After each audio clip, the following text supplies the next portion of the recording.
Cube. Cher public, nous vous invitons à prendre place confortablement et à fermer la sonnerie de votre téléphone cellulaire. En cas d'incident, veuillez repérer les sorties de secours les plus près de vous. Bon divertissement. 1, 2, 1, 2. OK, c'est bon, on peut y aller.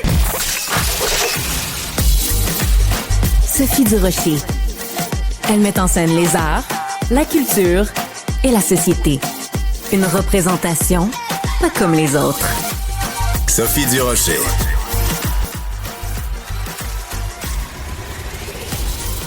Bonjour tout le monde, j'espère que vous allez bien. Écoutez, je la ris encore. Stéphanie Villeneuve, ma collègue que je salue, vient de nous dire que... Vous savez, toute l'affaire là avec la fiche de demi-d'œuvre qui est mise aux enchères, il y a quelqu'un, et en tout respect, c'est un auditeur ou une auditrice de Cube Radio, mais qui pensait que j'avais volé la fiche et qu'après, je la mettais aux enchères. Alors, je trouve ça assez rigolo. Donc, bonjour Cybèle Olivier. Salut Sophie. Pour rétablir les faits, pour pas que la police vienne me voir en m'accusant d'avoir vendu le produit d'un recel, oui. Faire du recel de produits volés, peux-tu nous expliquer Bien c'est sûr. quoi cette affaire-là d'affiche de demi-d'œuvre? C'est Sacha Ouimet que tu as reçu en entrevue, qui est le directeur marketing chez Warrior Sports. Donc, il est venu nous voir parce qu'il a fait tout un stunt avec sa compagnie où il est allé installer 93 pancartes électorale, entre guillemets. Donc, c'est une pancarte avec Ivan Demidov, la nouvelle recrue du Canadien de Montréal, arrivée tout fraîchement de la Russie. Et donc, en entrevue, il est venu nous parler du fait, notamment, que les gens avaient capoté sur ces affiches et qu'elles avaient toutes été volées.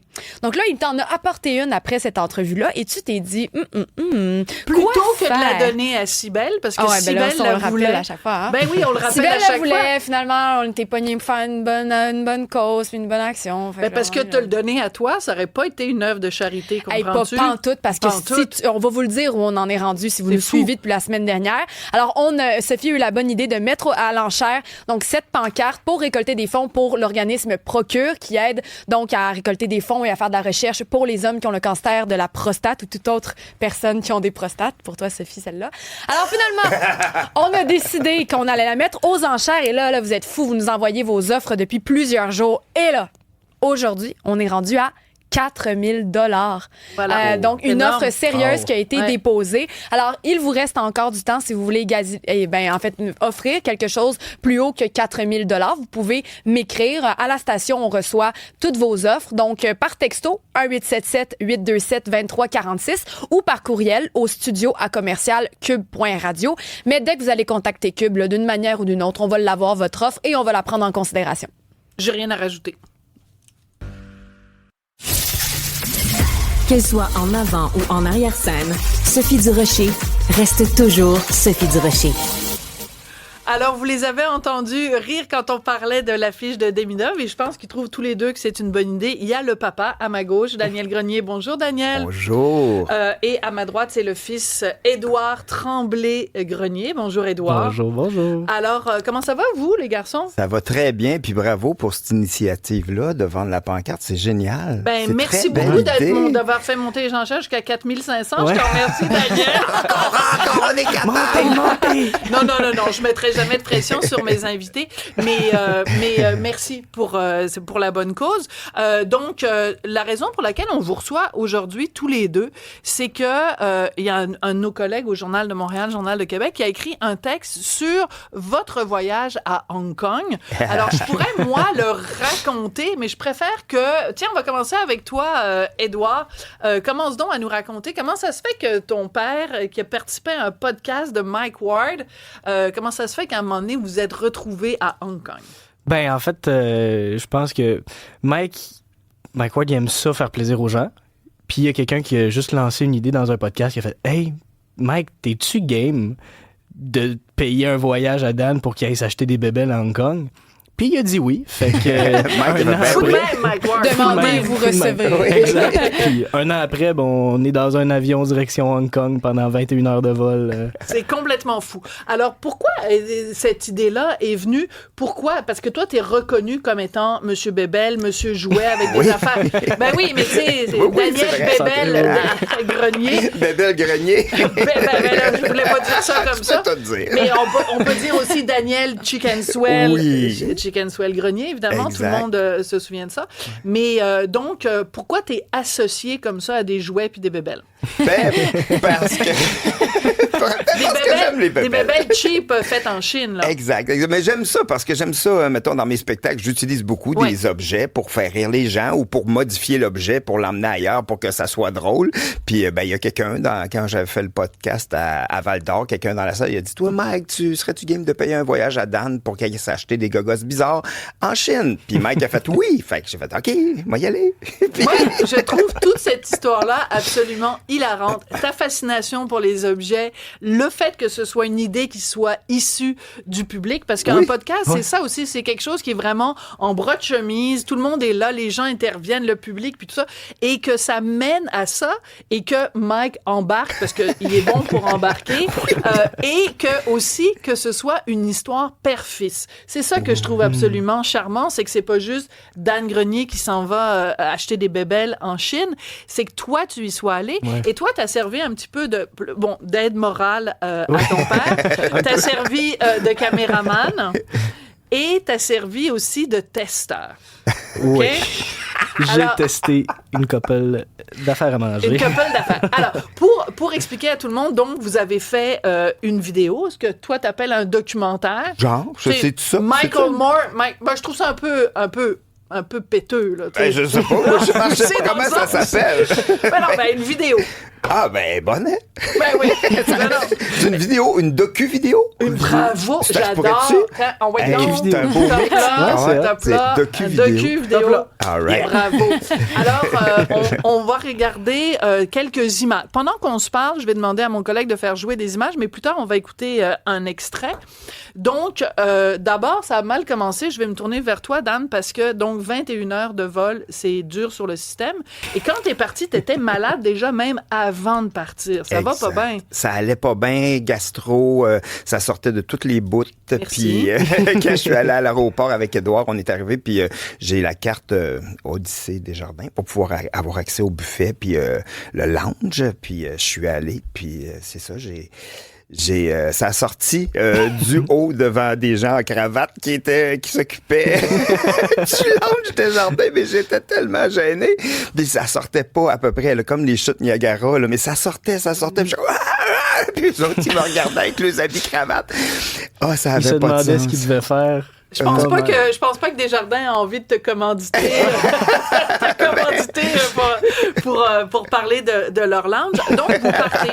Vous arrivez à Hong Kong et là, c'est absolument fascinant. Moi, je suis jamais allée à Hong Kong, mais là, évidemment, c'est un documentaire, donc il n'y a pas Odorama. Parce que si c'était en odorama, ce serait difficile, parce que vous semblez tous les deux dire que ça sent la chenoute dans certains endroits à Hong Kong. L'odeur est vraiment si terrible que ça quand vous arrivez là? Ça dépend vraiment. C'est sûr que c'est un choc parce que c'est un coin de rue, ça va sentir super bon. Puis tu vas avoir des odeurs que jamais je vais pouvoir sentir au Québec, mais dans le bon sens. Et tu marches 10 pas, puis c'est totalement l'inverse. Tu vas sentir des odeurs que tu vas jamais sentir au Québec, mais pas dans le bon sens. Ah non. Parce que à Hong Kong, il y a entre autres ce fruit qui s'appelle le durian. Oui. OK? Puis ça, c'est reconnu, là. Les gens savent. C'est un fruit qui dégage une odeur absolument pestilentielle. On a l'impression que quelqu'un a vomi dans son caca. Ouais. C'est vraiment dégueulasse. Pas mal ça. Mais tu peux pas... Mais il faut que tu l'ouvres pour que ça sente mauvais. Donc, il y a plein de règles autour du durian. Mais c'est même pas le durian qui vous a écœuré, là. Ben, c'est que dans le fond, il y avait de la soupe au poumon, mettons, des affaires de même. la tu sais. soupe Fait que, ben, il mange beaucoup de choses, Il dans le mange fond. beaucoup là-bas. Puis la première journée qu'on est arrivé, tu sais, on marchait, puis il venait de recevoir les poissons, puis il les préparait pour les vendre, mais tu sais, le sang coule dans les rues avec les entrailles. Fait que c'est sûr qu'il y a une petite odeur aussi. Mais c'est sûr que Surtout quand il est 7 heures du matin, Oui. puis tous les commerces ouvrent à midi, fait que Oui. c'est les seules choses que tu vois, puis on vient d'arriver. Fait que Oui. c'est notre premier choc contact, culturel. ça, de faire « Oh, OK. Poumon c'est- numéro 5. Ouais, c'est ça. numéro 5, il y avait des odeurs, ça sentait tellement mauvais, là. Il y a des coins de rue, là, moi, puis on était comme, Puis sérieux, il y a des endroits qu'on allait, puis on avait toujours déjà que mon système n'était pas fort, là. Mais c'est ça. Puis le durian, c'est sûr que ça sent quand même s'il est pas ouvert, il sent quand même parce que je suis allé dans des... même quand il est pas ouvert? Ah oui, ça sent quand même l'odeur de qu'est-ce que ça va sentir plus fort quand tu vas l'ouvrir. Mais surtout quand il y en a genre 20 sur un stand, l'odeur est vraiment forte. C'est assez spécial. Alors donc, vous alliez évidemment tous les deux là-bas pour vous procurer les objets les plus bizarres, les plus bon marché, les plus étranges, les plus loin de nous. On t'a demandé, Daniel, et t'as accepté de nous en apporter quelques-uns ici en studio pour qu'on puisse rigoler un petit peu. Après tout, on est mardi, puis le mardi, on aime se rire. Ça tombe bien, c'est comme les mardis tacos, mais les mardis rires. Non, mais les gens... souvent des mardis stand-up aussi. Ben oui, les mardis stand-up. Ben oui. Puis c'est aussi parce que dans les émissions de radio, c'est toujours le vendredi. Tu sais, c'est la petite journée un peu débraillée. Mais pourquoi on serait pas débraillé? J'adore pourquoi on rirait pas Moi, le mardi? j'adore ça. Bon, je savais que t'allais aimer ça. C'est le fun. Pourquoi? Pourquoi pas? Briser les conventions. Arrêtons de demander pourquoi, puis demandons plutôt pourquoi pas. Alors, moi, je veux... donc, tu nous en as apporté quelques-uns dans ton sac. Et ça, j'adore ça. Je frétille déjà.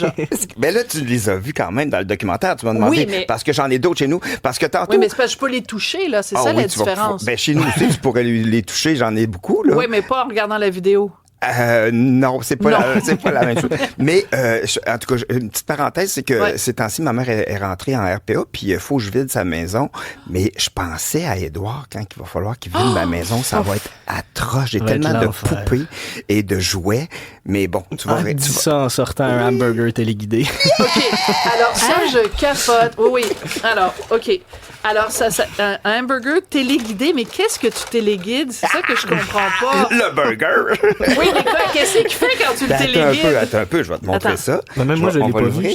Comment ça, tu l'as pas vu? Il a pas vu fonctionner. Non, je l'ai pas vu Donc là, fonctionner. c'est un hamburger en plastique avec des petits trous en dessous, comme Super vraiment en réaliste, jouet. Là. Exact. Mais là, il y a comme des... Bon, OK, ça se défait. Tu peux le défaire. Mais moi, je le défais pas. Puis la manette, c'est comme une croquette de poulet. J'ai même pas remarqué. C'est hilarant. T'as 2 pitons. OK. Oh yeah. Là, ça tourne sur elle-même. Il se tourne sur lui-même. Oh Il yeah. avance. Il recule. Oh yeah. Il est bon, on voit que tu as joué avec souvent. Là, tu le burger est tombé! Attends, je vais aller le chercher, je vais y aller. OK, non, attends. Oui, c'est ça te dérange pas si belle? Il y a des bloopers aussi le mardi ici. Oui, il y a des bloopers. Non, ça, c'est assez extraordinaire. Et donc, mais moi, je trouve ça hilarant parce que c'est vraiment... Tu sais, quand tu te dis, là...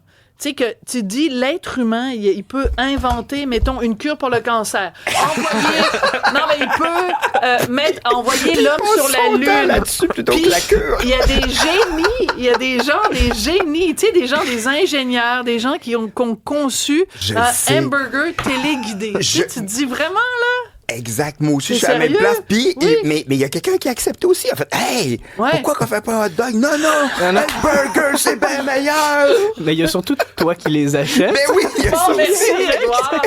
Oui. Non, mais je trouve ça, moi, ça me fait capoter que comme tu dis, que des gens prennent du temps pour faire un burger téléguidé. Mais là, je ne sais pas qu'est-ce que je vais faire avec. Tu sais, comme là. C'est toi qui viens de le casser. Non, mais il va être correct. Je vais le réparer au pire aller. Je suis capable de me réparer des jouets de main. Mais moi, je trouve que c'est un excellent investissement que Mike Ward a fait en vous payant tous les deux ce billet d'avion parce que juste ça, t'as une heure de show écrit. Non, mais je veux dire, juste ça, ton spectacle, il est fait, là. Non? Mais sauf que, après, je l'ai emmené sur scène, mais je fais comme, qu'est-ce que je peux faire avec ça? Mais rien, tout est là. J'ai pas besoin d'en rajouter un burger téléguidé. Si j'en rajoute, ça va arrêter l'effet. Où est-ce qu'on s'en va?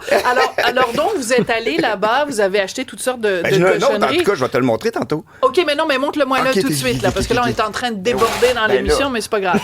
Ah ouais, vas-y. C'est les mardis. Ben oui, c'est les mardis, on fait des niaiseries. Oui, c'est ça. Regarde, lui. Oups, ça, j'ai perdu ça de notre affaire. Regarde, OK, ça, c'est une grenouille. Oui, check-la. Hello，你好，我是你的快乐小伙伴，我会陪你一起玩耍，一起学习哦。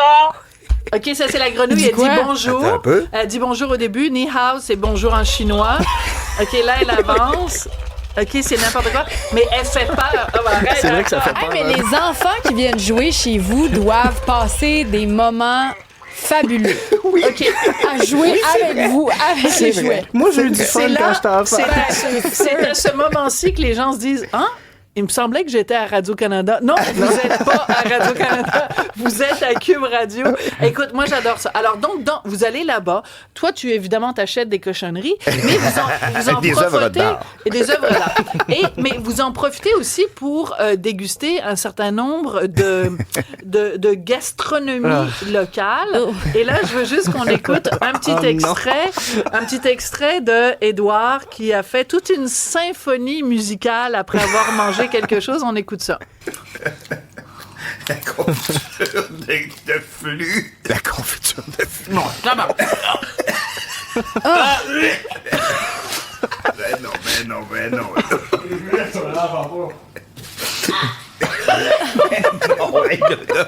Oh non, moi je croyais pas au début.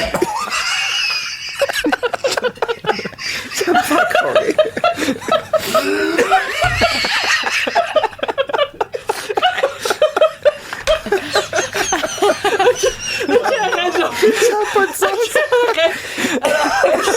Ça n'a pas de sens. Rire de son fils de même.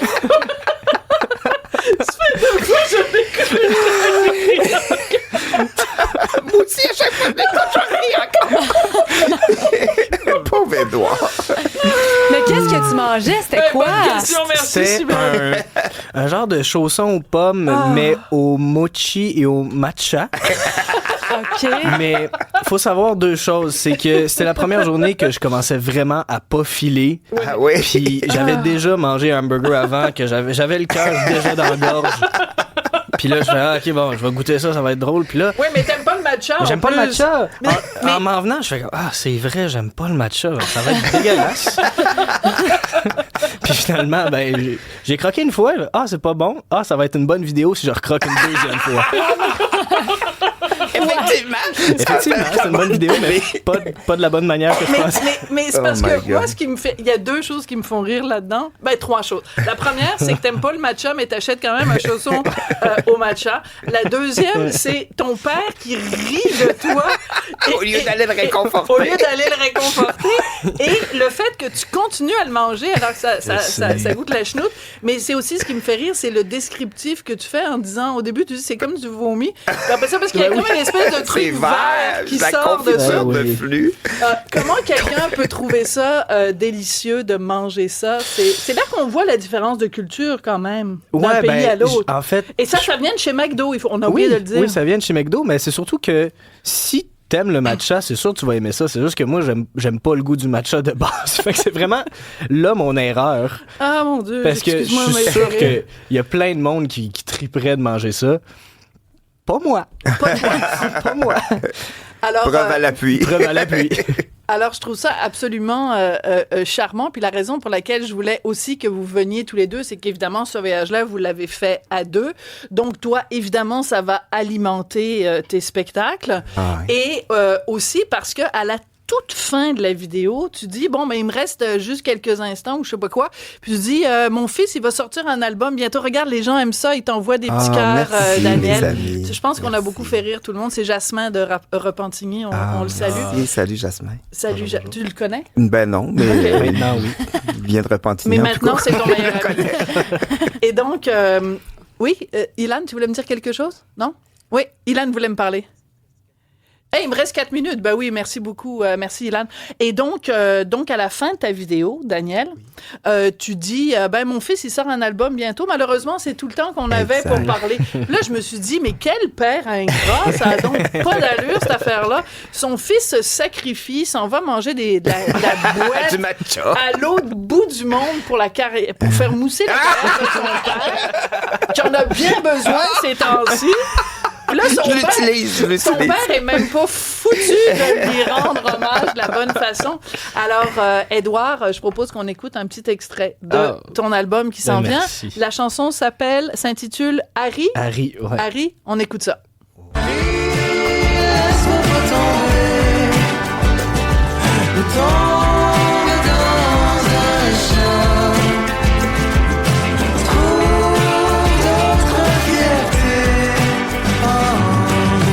Je l'ai rencontré un samedi soir.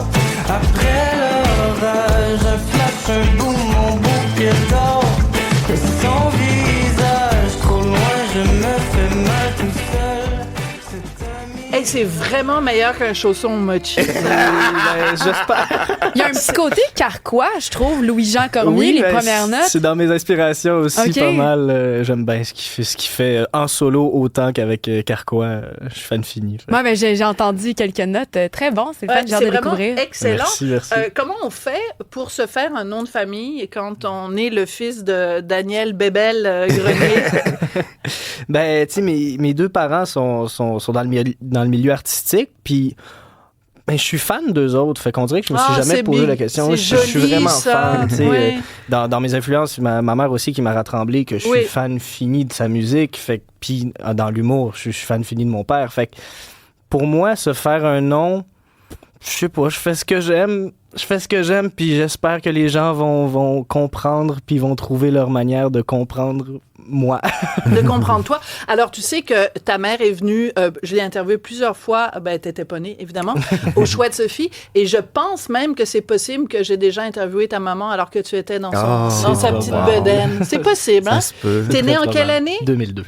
Et voilà, et ben ça se peut tout à fait parce que j'ai fait les Chouettes Sophie puis ça a fini en 2003. Donc je pense que c'est tout à fait possible que Mara avec son petit violon ou elle venait chanter peut-être les Chihuahuas ou sa sauce à spaghetti ou quelque chose.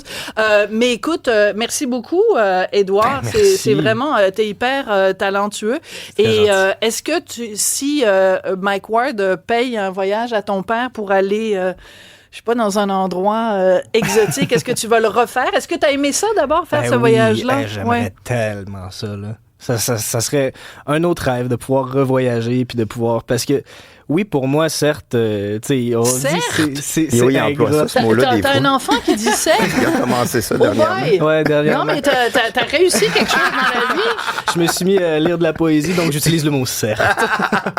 Mais, tu sais, c'est bien pour sa carrière, mais pour moi aussi, juste parce que ça me met plein de choses dans la tête pour pouvoir composer, puis pour pouvoir mieux interpréter certains rôles, pour pouvoir mieux interpréter certaines paroles que je vais chanter. De voyager, c'est un bon outil pour ça aussi. Fait que oui, c'est sûr que j'aimerais beaucoup ça refaire ça. Parce que c'est sûr qu'on rigole beaucoup depuis le début, puis c'est vrai que ta vidéo, elle a beaucoup circulé, puis tout ça. Mais il reste quand même que de s'ouvrir les yeux, d'aller voir comment l'autre partie du monde vit. Surtout dans certains coins en Asie où on a l'impression d'être pas juste dans un autre pays, mais dans une autre planète. Exact. Ça fait popper toutes sortes de choses dans notre tête. On est ailleurs à tous les niveaux. Vraiment, vraiment. Puis surtout que, tu sais, on était dans le quartier Mongkok, qui est le quartier le plus peuplé urbain, le quartier urbain le plus peuplé de la planète, qui a 130 000 personnes par kilomètre carré. C'est fou, ça. C'est fou. Fait que des fois, moi et Édouard, on est là, puis il y a tellement de monde. Puis des fois, Édouard dit, papa, faut qu'on retourne dans la chambre un petit peu, là. Je pense qu'il y a trop de monde. Fait qu'on retournait dans la chambre parce que c'était très intense. Comme une forme d'agoraphobie, un petit peu. Il y a beaucoup de monde. Il y a beaucoup de monde dans le métro. Rentrer dans le métro à l'heure de pointe, c'est quand même un défi, là, tu sais. Puis, mais on a vraiment, mais tu sais, moi, voyager avec Édouard, c'est un privilège, tu sais, parce que moi aussi, je suis fan d'Édouard, tu sais, tout ce qu'il fait. Oh, mon Dieu, vous êtes mignons, tous les deux. C'est vrai, tu sais, Édouard, il est comédien, il a joué dans plein de films, puis tu sais, il a joué dans des séries, puis moi, à chaque fois, je le vois, puis son album, c'est excellent. Tu sais, là, il y a une chanson qui est sortie, c'est la semaine passée, sa chanson Harry qu'on a entendue tantôt, mais il y en a plein d'autres à venir, et son album sort l'an prochain, mais moi, je suis vraiment fan de ce qu'il fait, puis c'est un garçon très sensible et très respectueux, tu sais, fait que je suis vraiment fier de lui, puis je suis content de pouvoir partager des voyages avec mon fils. T'sais, on s'en va, puis on trippe, on rit beaucoup, là, parce que, tu sais, on n'a pas besoin de se parler, on se connaît, puis on arrive, lui, Édouard, il y a les caméras, puis on dit, on filme ça, hey, on fait ça, oui, on le fait, ça va être drôle, puis on rit parce qu'on se connaît, puis depuis qu'on est tout petit... fait pleurer. Mais ça me touche beaucoup, ça m'émeut beaucoup, parce qu'on parle tellement de... Peut-être aussi que je suis émue pour toutes sortes d'autres raisons, mais je trouve ça beau. Tu sais, on parle beaucoup parfois de conflits entre les générations, de manque de dialogue entre les générations ou de conflits entre les parents et les enfants. Je trouve que la plus belle chose qu'on peut dire à nos enfants, c'est qu'on est fiers d'eux, mais que ça aille dans les deux sens. Je trouve ça me touche, ça m'émeut énormément. Donc, vous m'avez fait rire et pleurer aux larmes. Vous m'avez fait pleurer aux larmes. Vous m'avez fait rire aux larmes. On va chercher les larmes. On va chercher les larmes. C'est ça.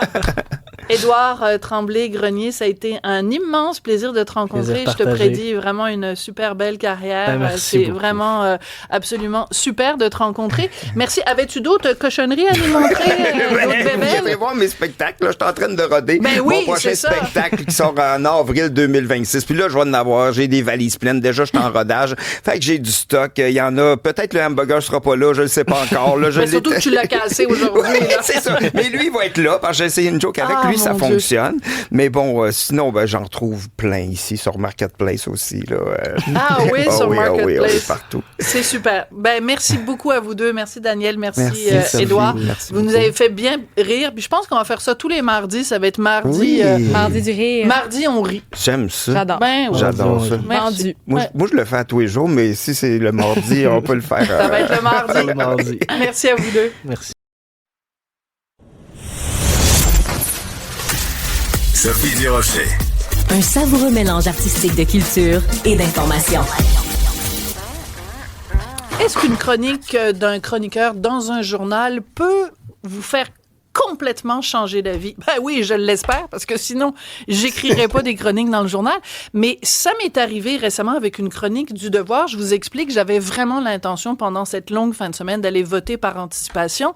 V'là-t-il pas que je lis une chronique de Jean-François Lisée dans le Devoir où il dit « Qu'est-ce que c'est ça, cette affaire-là de voter par anticipation? Très mauvaise idée. » Ben, j'ai dit, Jean-François a raison. J'ai fait un 180 degrés total. Donc, j'avais envie que Jean-François Lisée puisse vous expliquer ici, en ondes à Cube, pourquoi il ne faut pas voter par anticipation. Jean-François Lisée, bonjour.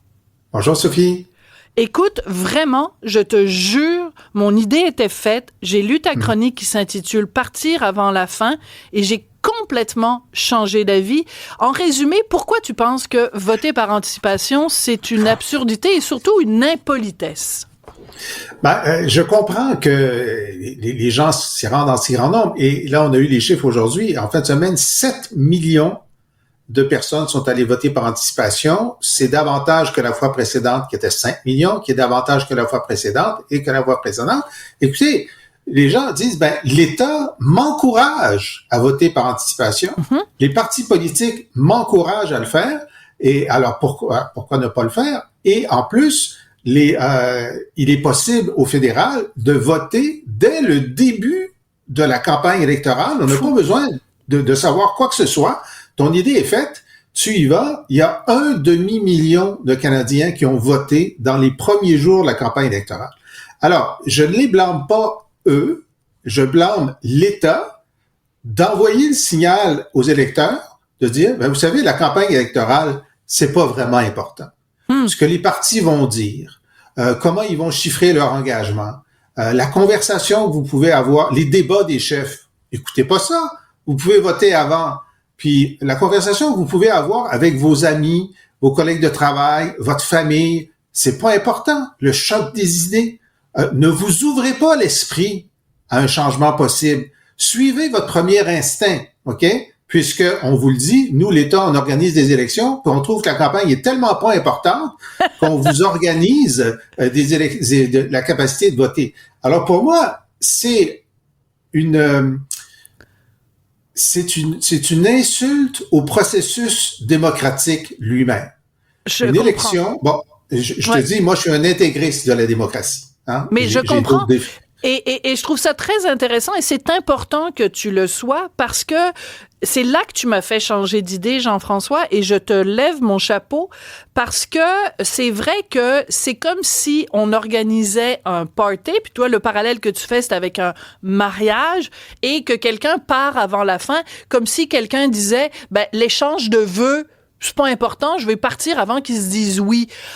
Donc, c'est partir avant les débats, partir avant une possible gaffe. C'est possible aussi que d'ici le 28 avril, un des candidats fasse une gaffe monumentale, fasse une déclaration effroyable qui nous ferait peut-être changer d'avis. Donc, si on a voté par anticipation, on ne laisse pas le processus démocratique suivre son cours. C'est très important ce que tu nous dis. Oui. Pour moi, donc je suis un intégriste de la démocratie. J'ai d'autres J'ai d'autres défauts. Je suis indépendantiste, social-démocrate, etc. Mais c'est pas un défaut, ça. Ouais, donc. ça dépend de nos auditeurs. Mais pour moi, tout ce qui réduit l'importance du rite démocratique, qui est une élection générale, est néfaste. Et donc, pour moi, le jour de l'élection, d'abord, ça devrait être un jour férié. Rien d'autre ne devrait avoir lieu ce jour-là. Ça devrait, et d'ailleurs, au tout début des votes par anticipation, ce n'était que les travailleurs d'élection et ceux qui pouvaient démontrer qu'ils seraient à l'extérieur du pays à ce moment-là. Et là, on l'a ouvert à tous. Moi, j'ai eu la chance d'être observateur international d'une élection présidentielle au Pérou. C'est quand on va à l'étranger qu'on voit, qu'est-ce qui serait possible? On n'y a pas pensé, mais il y en a d'autres qui ont pensé. Alors, les Péruviens ont un tel respect pour la démocratie que personne ne peut voter avant. Personne. Et les travailleurs d'élection sont les premiers à voter avant l'ouverture des portes. Et dans ce cas-là, l'élection, le vote est obligatoire. Moi, je suis contre le vote obligatoire parce que je pense que c'est un droit de décrocher. Mais donc, tout est fermé ce jour-là. Pour moi, je ferai aussi le dernier débat des chefs l'avant-veille du jour férié de l'élection pour qu'on soit là jusqu'à la fin. Et j'interdirais, écoutez, si vous n'êtes pas là ce jour-là, tant pis pour vous. C'est que vous avez trouvé plus important d'aller à Porto Rico que de voter. C'est votre choix. Mais vous pouvez pas faire les deux, OK? Je ferai en sorte de rendre tellement, de sacraliser le rite démocratique. Le sacraliser. C'est ça. Voilà. Mais tout ce qui le désacralise, le vote par anticipation, le vote par procuration, tout ça, là, le vote par Internet. Alors ça, c'est épouvantable. Heureusement, j'avais écrit contre ça. Je sais pas si j'ai eu un impact, mais les projets pilotes de la Direction générale des élections du Québec ont été annulés. Donc, on n'aura pas de vote électronique. Tout ça, pour moi, ça dégrade le fait que c'est sacré. C'est le seul jour où les puissants délèguent leur pouvoir aux électeurs qui ont le dernier mot. Il faut en faire un geste entouré d'une importance que la société lui donne. Voilà. Absolument. Cybèle, tu voulais intervenir? J'avais une question. Vous parlez des normes qu'on devrait mettre en place ou qu'est-ce qui devrait changer. On a beaucoup parlé des cadres financiers qui étaient même pas là au jour du débat. Est-ce que ça devrait être obligatoire d'instaurer les cadres financiers avant au moins le premier débat? Pour moi, c'était une norme non écrite. J'ai été chef de parti, j'ai déposé mon cadre financier avant le débat des chefs, puis c'était la chose à faire. C'est du savoir-vivre politique. Et là, on voit que tous nos partis ont manqué de savoir-vivre politique. Dans ce cas-là, on vote dans une loi de dire les cadres financiers seront déposés 10 jours après le début de la campagne. Tout simplement, si vous ne pouvez pas le faire, si vous ne pouvez pas respecter une norme, on va légaliser, on va légiférer. Ouais. Jean-François, je suis très contente qu'on ait mis ça au point. Moi, en général, j'aime pas les intégristes, mais dans ce cas-ci, j'aime que tu sois un radical et un intégriste. Écoute, je ne peux pas évidemment te recevoir sans te parler de ce pavé. Je m'en mords les doigts d'avoir manqué ton lancement auquel tu m'avais gentiment invité. Ce livre, donc, où tu nous racontes, ça s'intitule L'évêque Trudeau, leur jeunesse, notre histoire. C'est le premier d'une série de 3 livres où on va suivre étape par étape la vie en parallèle de René Lévesque et de Pierre Elliott Trudeau. Je veux juste arriver à un passage. Attends, j'ai mis un petit bout de papier. Évidemment, là, je le perds. Coudon, du rocher, qu'est-ce qui se passe? En tout cas, bref, tu nous rappelles... Ça parlait de quoi? Ça parlait de Dachau parce que tu nous rappelles à quel point René Lévesque a été le premier occidental à témoigner de la libération des camps. Ça donne froid dans le dos, ce passage-là. Oui, parce que c'est intéressant quand on revient à toutes les fois où publiquement l'évêque a parlé de ça. Dans ses mémoires, il en donne une version un peu épurée, mais dans une conversation qu'il a eue avec son premier biographe, qui était Jean Provencher, il est plus direct, puis il dit non seulement l'horreur de voir ces gens qui étaient les survivants émaciés, mais en fait, ils nous font les poches. Il y en a un, je voulais lui donner ma cigarette, mais ils avaient vidé ce qu'il y avait dans mes poches. Puis je leur reproche pas, là. Ils étaient tellement en manque de tout. Et il raconte qu'il y a des soldats nazis qui avaient eu la mauvaise idée de ne pas déguerpir avant l'avancée de l'armée américaine. Lui, il était dans un de ces groupes avancés de l'armée, mais de se cacher dans le camp de Dachau. Mais oui, mais ils étaient faciles à repérer parce qu'ils n'étaient pas aussi maigres que les autres. Et l'évêque a assisté à des groupes de survivants qui traquaient ces Allemands-là et qui les tuaient sur le champ à coups de morceaux de bois puis de coups de poing, là. Alors, tu sais, c'était la détresse qui trouvait le moyen d'assouver une partie de leur vengeance devant lui. Et donc, c'est un témoignage tellement cru que ça vaut la peine de se remettre là-dedans. Et ce qui est intéressant, c'est qu'il arrive au Québec et lorsqu'il en parle en privé, il en parle très peu parce qu'il se rend compte que les gens refusent de le croire. C'est inimaginable. Puis à un autre bout, j'ai Jean-Louis Roux, qui lui était très à droite lorsqu'il était jeune, qui dit, même lorsque l'évêque nous disait ça au début, après la guerre, on ne le croyait pas. On ne le croyait pas. Oui, parce que tu cites à un moment donné, j'ai retrouvé la citation, tu dis les Allemands, les nazis n'avaient pas eu le temps de tout brûler parce qu'il manquait de combustible. Alors, ils avaient laissé traîner un stock d'au moins une semaine de cadavres. C'est important, ces mots-là. C'est important de se rappeler ça. Dans un tout autre ordre d'idées, j'ai feuilleté le livre, je te mentirais en te disant que je l'ai lu au complet. Il y a une chose qui me frappe. René Lévesque, Trudeau, Gérald Pelletier, Michel Roy, le père de Patrice Roy, qu'on connaît bien, Radio-Canada, des gens cultivés, des gens érudits, des gens qui sont capables de citer les grands poètes dans le texte, qui ont une mémoire culturelle. Tu trouves pas que quand on regarde la classe politique aujourd'hui, c'est quand même une petite coche en dessous? C'est intéressant. Lucien Bouchard, qui m'a fait l'amitié d'être au lancement et qui avait lu le livre, a dit quelque chose, une conclusion que j'avais pas tirée. Il dit probablement que Trudeau et l'évêque, qui étaient des boulimiques de lecture, ils lisaient tout, plus que leurs camarades de classe. Ok. Il dit c'était probablement les deux hommes qui avaient la culture la plus achevée de leur génération. Et je pense que c'est vrai. Je pense que c'est vrai. Ils étaient au-dessus de leur propre moyenne. Il y avait plusieurs coches au-dessus de leur propre moyenne. Très bien dit. Ben écoute, je peux te retourner le compliment. T'es quelqu'un d'extrêmement cultivé, érudit, un historien, un journaliste qui fouille et qui enquête. Donc je recommande à tout le monde ton livre et on continue à te lire dans le devoir. Heureusement que t'es là parce que des fois, je prends mon devoir, j'ai le goût de le pitcher à bout de bras, mais je me dis ben non, il y a Jean-François qui est là. Merci beaucoup, je t'embrasse. Merci, au revoir Jean-François. C'est bien gentil. Merci beaucoup, Sophie. Sophie Durocher. Un savoureux mélange artistique de culture et d'information. Montréal pue, et ça pue partout, là, dans tous les quartiers. J'entends déjà les gens rire dans leur voiture. Tout le reste n'est que fumisterie. Donc, on veut un monde qui sent l'eau de Javel. Un monde blanc, sans défaut. Rémi Villemure. Parlant de défauts, les Québécois, parfois, se font accuser d'être des racistes. On appelle ça du Québec bashing, mais des fois, le Québec bashing vient de l'intérieur. C'est un petit peu de ça que tu veux nous parler aujourd'hui, Rémi Villemure. Je vais vous parler d'un livre formidable, peut-être le plus beau livre que j'ai lu depuis 1 an. Et pour ce faire, il faut d'abord Attends, c'est pas mon livre à moi?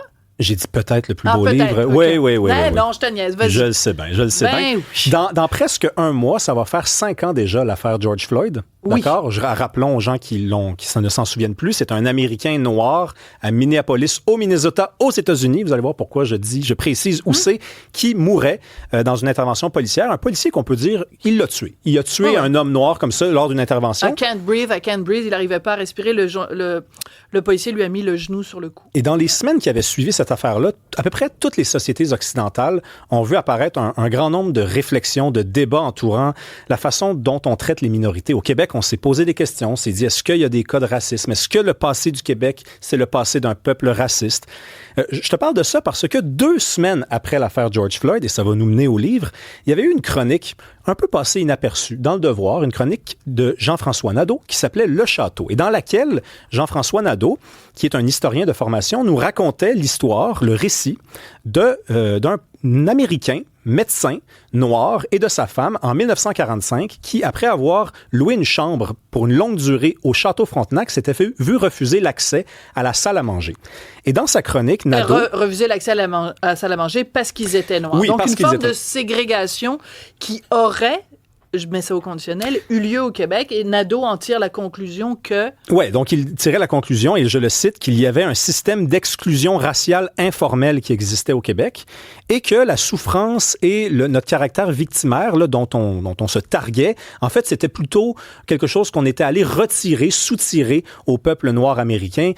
Oui, on souffrait et oui, on vivait de la discrimination, mais c'était à peu près tout. Jamais autant que les Noirs. Jamais autant que les Noirs. Et donc, le jour de la publication de cette chronique-là, il y a un homme qui s'appelle François Charbonneau, professeur de sciences politiques à l'Université d'Ottawa, un homme courageux, et je le souligne parce que je passe mon temps à dire que la majorité des professeurs d'université sont des lâches, mais quand je dis la majorité, c'est bien parce qu'il y a une minorité de professeurs qui sont courageux et il en fait partie. Ce jour-là, lorsque le journal Le Devoir sort, il lit la chronique de Nadeau, et il y a plein de choses qui le dérangent dans ce texte-là, parce qu'il se dit, attends une minute, là, des Canadiens français ont refusé l'accès à un homme noir en 1945, mais les Canadiens français, me semble, qui travaillaient en arrière, probablement à la plonge, ou qui nettoyaient les planchers. C'est ça, parce qu'il faut se rappeler, 1945, c'est pas les francophones qui sont au pouvoir partout, certainement pas le pouvoir économique, parce qu'on est bien avant, justement, le maître chez nous, puis avant qu'on reprenne les rênes du pouvoir économique de cette province-là. Bien dit, c'est exactement ça. Donc là, il se dit juste, je suis curieux, j'ai envie d'en savoir plus. Alors, qu'est-ce qu'il va faire de ses jours libres, de ses fins de semaine et même de ses vacances?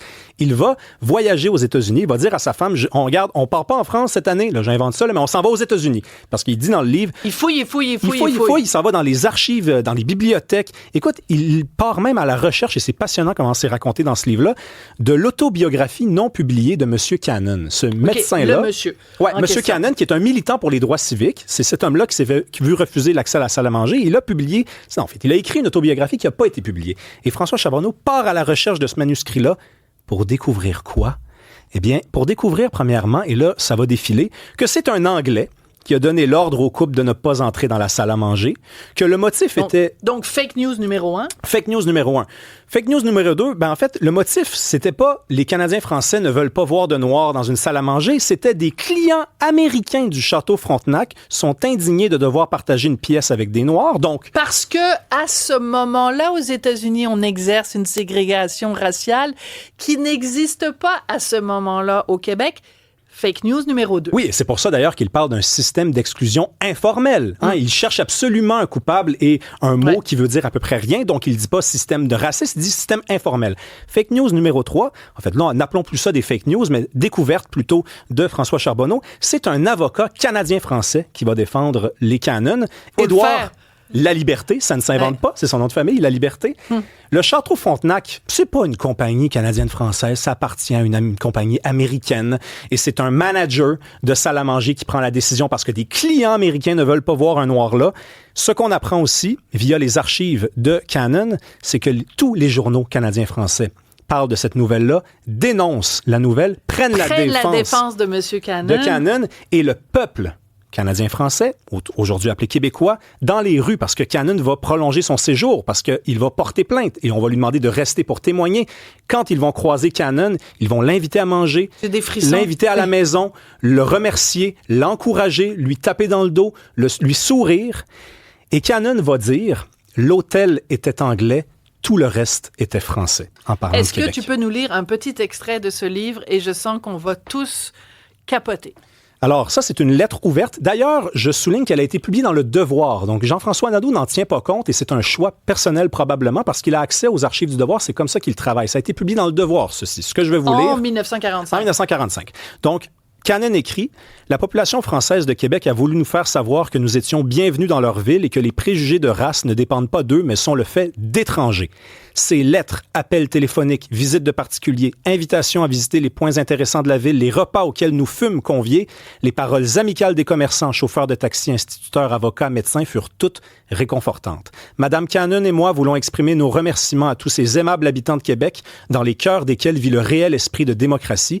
Et écoutez bien ça, quand nous sommes arrivés à Québec, nous ne connaissions personne. Quand nous y retournerons en automne pour la fin de la procédure légale, nous sentirons que nous sommes parmi de vieux amis. » Moi, je trouve que tu viens... D'abord, bravo, parce que c'est très bien résumé, Rémi. Bravo aussi à Monsieur Charbonneau qui a écrit ce livre qui s'intitule « L'affaire Cannon ». Je trouve que ça, c'est un symbole de... à quel point, quand on répète des niaiseries les unes après les autres pendant des décennies, qu'on se fait dire, les Québécois, vous êtes des racistes, vous êtes des racistes, vous êtes des racistes, vous êtes des racistes, une partie de la population finit par l'intégrer et ça prend des gens à un moment donné pour dire ça va faire. Je ne me reconnais pas dans la définition que vous faites de moi. Je ne me reconnais pas dans le portrait que vous faites de moi et de mon peuple qui est un peuple accueillant. Et quand je dis de moi et de mon peuple, j'inclus évidemment tous les gens qui, au fil des années, se sont joints à nous pour faire du Québec le pays qu'il est en ce moment. Oui, puis le peuple québécois a des défauts. Le peuple québécois n'est pas parfait. Le peuple québécois n'a pas les mêmes défauts et les mêmes qualités des sociétés qui lui sont voisines. Ça fonctionne pas comme ça, la vie. On a des particularités. Alors, tu vas évidemment terminer cette chronique en nous parlant des excuses qui ont été publiées par Jean-François Nadeau. Il n'y en a pas eu. Petit bruit de criquet. Merci beaucoup, Rémi Villemur, d'avoir défendu la réputation du Québec et merci à M. Charbonneau pour son livre. Merci à Cybèle pour ses interventions toujours pertinentes. Merci à Ilan Tuel, qui est stagiaire, qui est avec nous aujourd'hui, stagiaire de ATM, qui a fait un boulot fabuleux pendant l'émission. Merci à Jean-Philippe Leroux, qui est toujours là. Merci à vous. À demain. Kid.